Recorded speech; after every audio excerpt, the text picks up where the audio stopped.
Let's make a refreshing strawberry popping boba matcha latte, the perfect balance of earthy, creamy and fruity.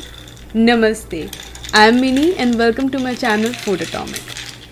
Let's start with sifting the matcha. I am using premium grade high quality matcha powder. Sift it well to remove clumps for a smooth silky drink. Many people skip over this step, however, this is really important. If you don't sift it, no matter how much you whisk your matcha, it's not going to be smooth or frothy. Some of the lumps will survive the whisking process and rise to the surface of the whisked matcha and can even stick to the bowl.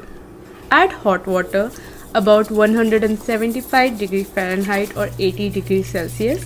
Make sure that the water is not hot above that temperature, else the matcha can burn. Whisk it in a zigzag motion until frothy. This activates the matcha and brings out its rich aroma.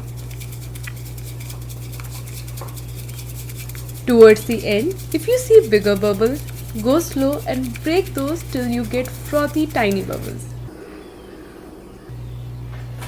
And we are done. Time to assemble everything. Add the strawberry popping boba into the base of your glass. These little flavor bombs add fun and fruity burst to every sip. Then add ice. Add brown sugar syrup. You can also add the brown sugar syrup while whisking the matcha. Time to pour the oat milk.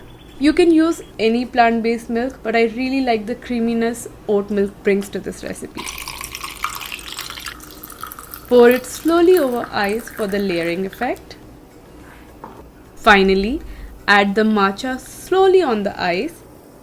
As the matcha is hot, it can easily break the layering effect.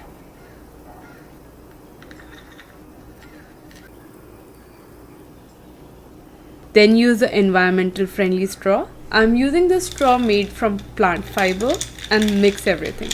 And that's it. Your strawberry popping boba oat milk matcha latte is ready. Just sip and enjoy. So if you like this recipe, do give it a thumbs up and don't forget to subscribe to my channel Food Atomic. I'll be back again with another interesting vegan recipe. Until then, bye.